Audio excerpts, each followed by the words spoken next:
Well, the dollar hasn't been below 104 US cents since late July. And while it's definitely peaked and is heading south, whether it keeps going to below parity with the US dollar as it did in June is another matter, of course.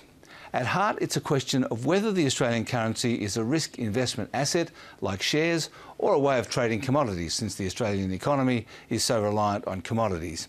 And the problem right now is that Dr. Copper, representing commodities, and Mr. Market are not in agreement about the outlook. Now, usually they see eye to eye because they both reflect the consensus about the economy.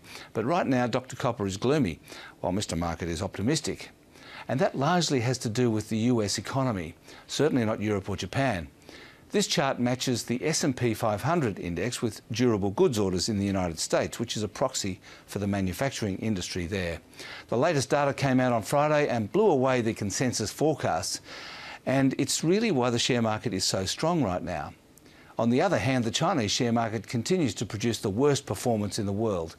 Since the start of May, it's fallen 15%, while the global index has gone up 1.5% and the New York index is up 3%. On Friday, the US market rose 0.7%. Europe went up again, including a big rise in Greece, because the German Chancellor Angela Merkel squelched talk of Greece exiting the euro. But as usual, the Chinese market went the other way, down a lot. The local market was virtually steady today. Celtex fell despite a 74% lift in profit. Fairfax plumbed new lows and Billabong went up despite announcing a big loss. Woodside and ASX were two of the leaders to fall. And that's finance.